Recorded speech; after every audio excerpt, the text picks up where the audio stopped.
ఒక్కసారి కొమ్మూరి గోల్డ్ కి కాల్ చేయండి. తాకట్లో ఉన్న మీ బంగారాన్ని విడిపించి మార్కెట్ ప్రైస్ కి వాళ్ళు కొనుక్కుని మిగతా డబ్బులు మీకు ఇచ్చేస్తారు. హాయ్ హలో నమస్తే, వెల్కమ్ టు మనం టీవీ. అహ్మదాబాద్ లో మొదలైన విమాన ప్రయాణం దాదాపుగా 10 గంటల ప్రయాణంతో లండన్ చేరుకోవాల్సి ఉంది. కానీ కేవలం 5 నిమిషాల్లోనే కూలిపోయి ఎంతో మంది ప్రాణాలు కోల్పోయారు.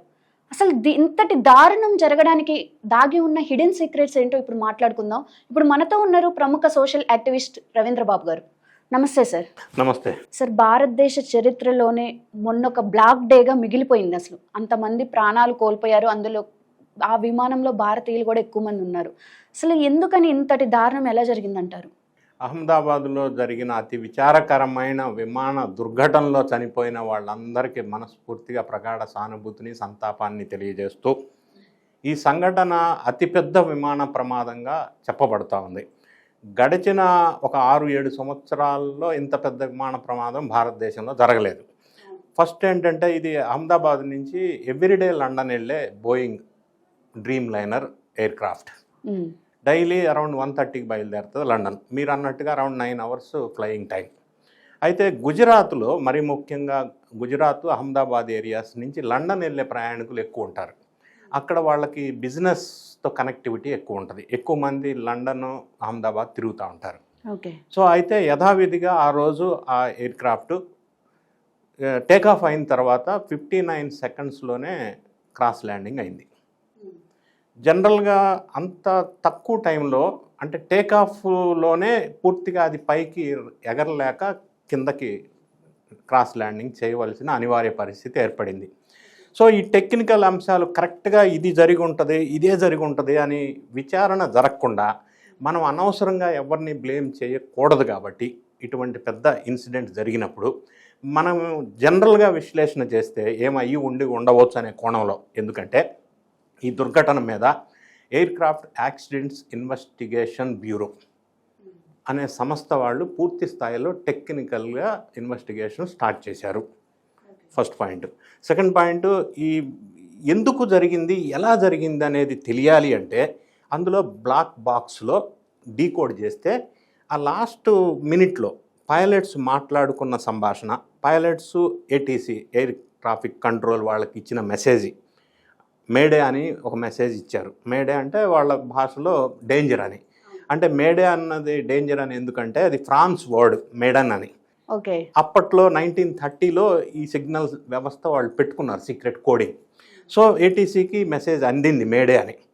స్టార్ట్ అయిన టేకాఫ్ అయిన 59 సెకండ్స్లో వెంటనే కొలాప్స్ అవ్వటం అనేది చాలా రేర్గా జరిగే సంఘటన. ఇంకొక అంశం మనం గమనించినట్టయితే ఇది సెంట్రల్ ఏవియేషన్ ఇన్వెస్టిగేషన్ ఏజెన్సీ అనే సంస్థ కూడా విచారణ చేయడానికి అవకాశం ఉంది. ఇందులో భారతదేశం ఎక్స్పర్ట్స్తో పాటుగా వేరే కంట్రీస్కి సంబంధించిన ఎక్స్పర్ట్స్ కూడా ఇన్వాల్వ్ అయ్యి ఇన్వెస్టిగేషన్ చేస్తారు, ఇంక్లూడింగ్ బోయింగ్ మ్యానుఫ్యాక్చరర్స్. ఓకే. అయినప్పటికీ ఈ బ్లాక్ బాక్స్ దొరికింది కాబట్టి అది డీకోడ్ చేయడానికి it will take another 7 days or 10 days. అది తీసిన తర్వాతే మనకి ఇంకొద్దిగా పూర్తి స్థాయిలో విచారణ జరుగుతుంది. ఈ air craft accidents investigation bureau వాళ్ళు ఎట్లా ఇన్వెస్టిగేషన్ చేస్తారంటే అక్కడ శిథిలమైపోయిన ఆ పీసెస్ అన్నీ కూడా తీసుకొని వాళ్ళు మళ్ళీ రీఅసెంబుల్ చేస్తారు. చేసిన తర్వాత ఎక్కడ లోపం జరిగింది, టెక్నికల్గా ఎక్కడ ఫెయిల్ అయింది అనేది టెక్నికల్ అసెస్మెంట్ వాళ్ళు తీసుకుంటారు. అది కూడా చాలా టైం పట్టే అవకాశం ఉంది. జనరల్గా ఇటువంటి ఇన్వెస్టిగేషన్స్ ఎక్కువ టైం పడుతుంది.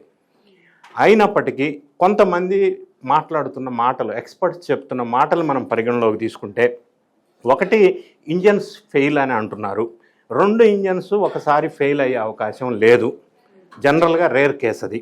రెండో అంశం, ఎయిర్ క్రాఫ్ట్ టేకాఫ్ అయిన తర్వాత 59 సెకండ్స్ అంటే నేను ఎయిర్పోర్ట్లో పనిచేశాను, అందుకని నా ఎక్స్పీరియన్స్ ప్రకారం ఎట్లా అంటే రన్వే మీద ఒకసారి టేకాఫ్కి స్టార్ట్ అయిన తర్వాత 40 నుంచి 45 సెకండ్స్లో అది పైకి లేస్తుంది.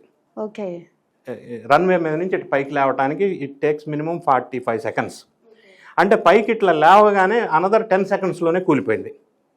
ఏటీసీకి వీళ్ళు మెసేజ్ ఇచ్చినా కూడా వాళ్ళు రిప్లై వచ్చి వీళ్ళు రిసీవ్ చేసుకునే టైం కూడా లేదు.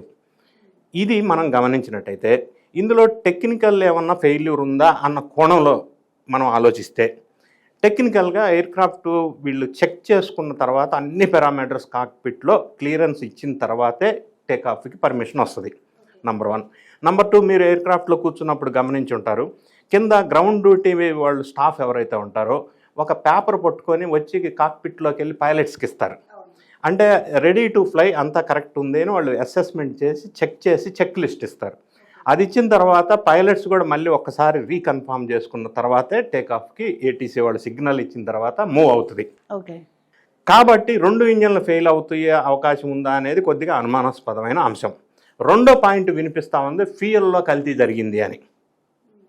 ఫ్యూయల్లో ఒకవేళ కల్తీ ఉంటే ఫ్యూయల్ ఫ్లో సరిగా లేకపోవటం వల్ల జరిగి ఉండవచ్చు అని ఒక వాదన వినిపిస్తుంది. అట్లా జరిగే అవకాశాలు తక్కువ. ఓకే. మూడవది, ఇందులో ఇంకో రకరకాల కోణాలు వినిపిస్తున్నాయి. ఏంటంటే టేకాఫ్ అప్పుడు మీరు గమనించినట్టయితే ఈ రెక్కల పైన ఫ్లాప్స్ ఉంటాయి. ఆ ఫ్లాప్స్ మూమెంట్ ఇట్లా ఉంటుంది. పైకి వెళ్ళిన తర్వాత స్టెబిలైజ్ అయిన తర్వాత అది నార్మల్ రేంజ్కి వస్తుంది. ఈ ఫ్లాప్స్ మూమెంట్ టేకాఫ్ టైంలో ఒకవేళ మూమెంట్ స్టక్ అయిపోతే హైడ్రాలిక్, అది పైకి ఎగరటానికి సాధ్యం కాదు. ఓకే. అది ఏమన్నా అయ్యి ఉంటుందా? ఇంకొక అంశం మనం ఆలోచన చేసినట్టయితే ఇంకా కొన్ని సోషల్ మీడియాలో ట్రోలింగ్ ఏమవుతుందంటే, ఒక అతను ఢిల్లీ నుంచి అహ్మదాబాద్ దాకా ఇదే ఫ్లైట్లో వచ్చాడు, ఈ ఫ్లైట్లో లోపాలు ఉన్నాయని చెప్పి అతను వీడియో రిలీజ్ చేశాడు. ఆ వీడియో ఇప్పుడు బాగా చక్కర్లు కొడతా ఉంది. సో మనం ఎవరి మీద నింద వేయలేం కాబట్టి ఈ వీడియో చక్కర్లు కొట్టే వెనక ఒకసారి మనం నిష్పక్షపాతంగా ఆలోచిస్తే ఫ్లైట్లో టెక్నికల్గా ఇబ్బందులు ఉండవచ్చు. అంటే సీటు రిక్లైనర్ పని చేయకపోయి ఉండొచ్చు, ఏసీ పని చేయకపోయి ఉండొచ్చు, ఆ బటన్స్ ఫెయిల్ అయ్యి ఉండొచ్చు. అది service oriented issue. That we cannot link up with the aircraft technical failures. Service issue ఉన్నప్పుడు లోపల వాళ్ళకి చెప్పినప్పుడు దాన్ని రెక్టిఫై చేస్తారు, లేదా మీ సీట్ మారుస్తారు. అంతే తప్ప ఈ ఏసీ పనిచేయట్లేదు, బటన్ పనిచేయలేదు, అప్పుడే నాకు ఏదో అనుమానం వచ్చిందనేది we cannot link up with the aircraft accident or technical failures. ఇది చక్కర్లు కొడుతుంది కాబట్టి దీనికి నేను క్లారిఫికేషన్ చెప్తున్నా.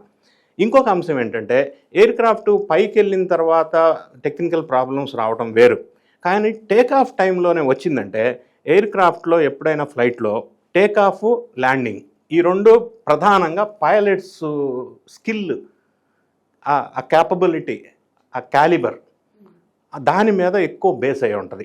ఒకసారి పైకి వెళ్ళిన తర్వాత ఆటోమేటిక్ మోడ్లో అది వెళ్తుంది, ఇబ్బంది లేదు. సో ఈ టేకాఫ్, ల్యాండింగ్ అప్పుడు ఏంటంటే ఆపరేషనల్ మిస్టేక్ జరగటానికి అవకాశం ఉంది. సో అలాగని మనం పైలట్స్ తప్పు చేశారు అని ఇప్పుడే కంక్లూడ్ చేయలేం. ఎందుకంటే ఇందులో ఉన్న పైలట్ కానీ కో పైలట్ కానీ 8600 flying hours experience, flying hours ఉంది అంటే బాగా ఎక్స్పీరియన్స్ పైలట్ కింద లెక్క. నెంబర్ 1. నెంబర్ 2, ఈ పైలట్ ఎక్స్పీరియన్స్ పైలటే కాకుండా వేరే పైలట్స్కి ట్రైనింగ్ ఇచ్చే పొజిషన్లో ట్రైనర్ కూడా. కాబట్టి ఇంత సీనియరు, ఎక్స్పీరియన్స్డ్, ఎక్స్పర్ట్ పైలట్గా చెప్పబడుతుంది. కాబట్టి పైలట్ మిస్టేకే జరిగింది అని మనం అనలేము. 3వ అంశం, ఇందులో కుట్రకోణం ఏమన్నా ఉందా అని కొంత వార్తలు వినిపిస్తూ ఉన్నాయి.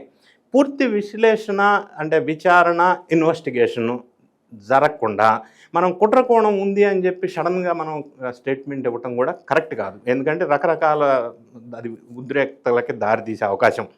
ఇంకొక 4వ అంశం, ఒక ఆస్ట్రో శర్మిష్ఠ అని ఒక ఆమె, ఆస్ట్రాలజీ తెలిసిన ఒక ఆమె, ఇది ఫ్లైట్ యాక్సిడెంట్ జరుగుతుందని December 29, 2024లో ప్రెడిక్ట్ చేశారు అని ఒక వార్త వస్తూ ఉంది. దాంతోపాటుగా ఒక 1 వీక్ ముందు కూడా ఆమె మళ్ళీ ప్రస్తావించారు, 1 వీక్లో ఎయిర్క్రాఫ్ట్ యాక్సిడెంట్ అవ్వబోతుంది అని ఒక వార్త వస్తుంది, చక్కర్లు కొడుతుంది ఫుల్గా సోషల్ మీడియాలో. దీన్ని అడ్డు పెట్టుకొని కొంతమంది ఏమంటున్నారంటే, ఆమె అంతా ప్రెడిక్ట్ చేయటం వెనక జనరల్గా ప్రెడిక్ట్ చేసిందా? ఎందుకంటే జనరల్గా ఎయిర్క్రాఫ్ట్ యాక్సిడెంట్స్ అవుతాయి, సునామీ వస్తుంది, వర్షాలు వస్తాయి, భూకంపాలు వస్తాయి, వరదలు వస్తాయి, ఇటువంటి జనరల్గా జ్యోతిష్యులు చెప్తుంటారు, అందులో ఏదో ఒకటి జరుగుతుంది. అట్లా జరిగిందా? కోయిన్సిడెన్సా? లేదు ఆమె ఎవరికన్నా వేరే ఉగ్రవాదులతో సంబంధాలు ఉండి ఇందులో పాత్ర ఉందా? ఇప్పుడు ఇందులో ఈ యాక్సిడెంట్లో విభిన్నమైన కోణాల్లో ఆలోచన చేయవలసి ఉంటుంది. But however it is too early to confirm and predict, ఎందుకంటే ఇన్వెస్టిగేషన్ దశలో ఉంది కాబట్టి. అయితే ఇక్కడ ఇంకొక అంశం, ఆశ్చర్యకరమైన అంశం ఏంటంటే, ఒక మృత్యుంజయుడు ఉన్నాడు, అవును, రమేష్ బిషప్, అతను 11A సీట్లో కూర్చున్నారు. ఎయిర్క్రాఫ్ట్లో 11A సీట్ అనేది ఎవరు జనరల్గా ప్రిఫర్ చేయరు, ఎందుకంటే అక్కడ విండో కొద్దిగా డిస్కంఫర్ట్ ఉంటుంది. అయితే 11Aలో కూర్చున్న అతను ఈ సీట్లో సురక్షితంగా మృత్యుంజయుడు అయ్యాడు.